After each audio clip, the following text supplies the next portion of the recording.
Estamos en un mundo que está en constante búsqueda de nuevas formas de transporte, pero más, digamos, ecológicas y más sostenibles con el medio ambiente. En definitiva, más limpias y más eficientes. Y los vehículos de hidrógeno han surgido como una solución a ese problema de movilidad sostenible. Son muy interesantes porque son capaces de generar energía sin hacerle daño al medio ambiente, y son más interesantes que los eléctricos porque tienen unos tiempos de recarga muchísimo más reducidos que eso de enchufar el coche a la corriente durante 1 hora, 2, 3, 4, 5, 8. Son una opción muy interesante, pero que también tienen sus inconvenientes. Y hoy en el vídeo vamos a explicar cómo funciona un coche de hidrógeno, cuáles son sus componentes, cuáles son sus ventajas, sus inconvenientes, veremos algún que otro modelo que implementa esta tecnología y bueno, en definitiva haremos un análisis global del tema del hidrógeno, que es un tema muy hablado, pero que realmente todo el mundo no sabe cómo funcionan estos coches. Es mucho más sencillo de lo que creéis, así que vamos allá. He escuchado a mucha gente decir que un coche de hidrógeno es exactamente lo mismo que un coche de combustión, pero en vez de meterle al motor gasolina o gasoil, se le mete hidrógeno.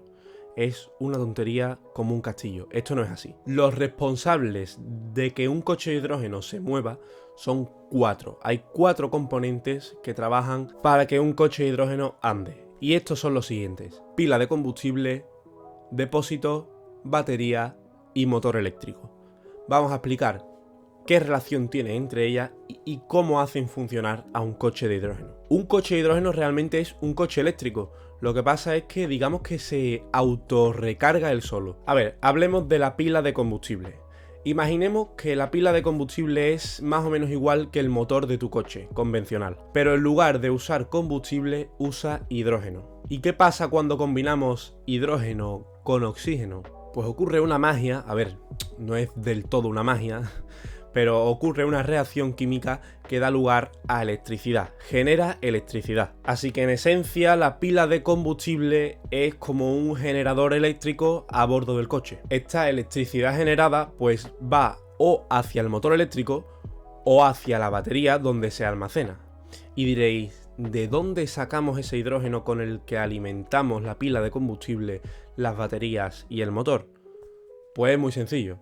Tú vas a la hidrogenera, llenas los depósitos de hidrógeno del coche como si fuera gasolina, pero en este caso es hidrógeno. De ahí la ventaja de los bajísimos tiempos de recarga. Solamente tienes que enchufar el hidrógeno, llenarlo y ya tienes un coche eléctrico. En los depósitos el hidrógeno se guarda a altísima presión y bueno, es liberado hacia la pila de combustible cuando el coche lo necesita. Cuando pisas el acelerador, el hidrógeno se libera del depósito y va hacia la pila de combustible, donde ocurre esa magia que ya hablamos, reacciona químicamente con el oxígeno y produce electricidad que posteriormente pues va al motor eléctrico o a la batería o a ambas. Porque es muy interesante, y es que la electricidad que produce el acelerón que tú das no se gasta al completo. Se utiliza la necesaria para el acelerón que tú quieras dar y la que sobra se guarda en la batería, que posteriormente pues se puede ir usando cuando está un poquito más falto de hidrógeno. Es como un refuerzo eléctrico que hace que tu viaje con el coche de hidrógeno pues sea más fiable, más fluido y con más autonomía, que es lo que todo el mundo busca últimamente, mucha autonomía. Y ya está, es que no hay más que hablar del funcionamiento de un coche de hidrógeno. Es tan fácil como eso, son 4 elementos que trabajan juntos. Uno de ellos es el depósito de hidrógeno, que libera el hidrógeno que va hacia la pila de combustible, donde ahí reacciona químicamente con el oxígeno, ¡pum!, hace magia, produce electricidad que va o al motor o a la batería, o a ambas. Es tan fácil como eso, y ya hay marcas como Toyota y Hyundai que lo han implementado. Por ejemplo, el Toyota Mirai es un sedán súper elegante que implementa la tecnología del hidrógeno. Lo que pasa es que vale 75.000 euros. Y después está el Hyundai Nexo, que es un SUV que también implementa la tecnología del hidrógeno y que vale 73.000 euros. Yo, por 2.000 euros más, me llevo el Toyota.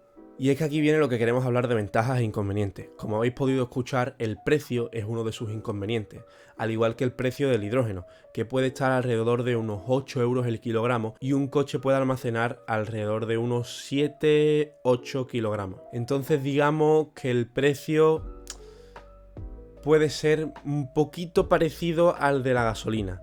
Y es que en España solo hay 3 hidrogeneras, no sé si eran Sevilla, Valencia y Zaragoza. es que hay muy pocos sitios para recargar tu coche de hidrógeno.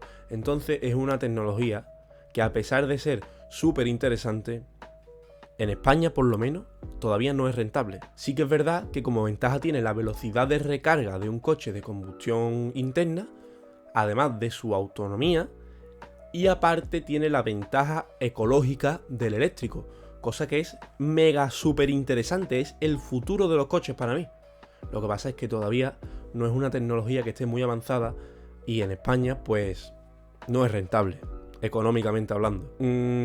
También hay que decir que aunque los coches de hidrógeno sean cero emisiones, pasa al igual que con los eléctricos. Las baterías, ¿cómo se construyen?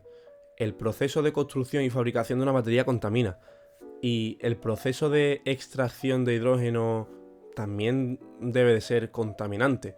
Entonces, pues el futuro del hidrógeno se basa en buscar formas de, entre comillas, en crear hidrógeno de manera sostenible, que sea más barato, que haya más hidrogeneras en toda España, etcétera, etcétera. Es un debate complicado, pero lo que está claro es que si esta tecnología avanza y se vuelve económicamente más rentable, es totalmente el futuro de la automoción. Y nada más que hablar. Hasta aquí el vídeo de hoy. Espero que os haya gustado y nada, como siempre, nos vemos en el próximo.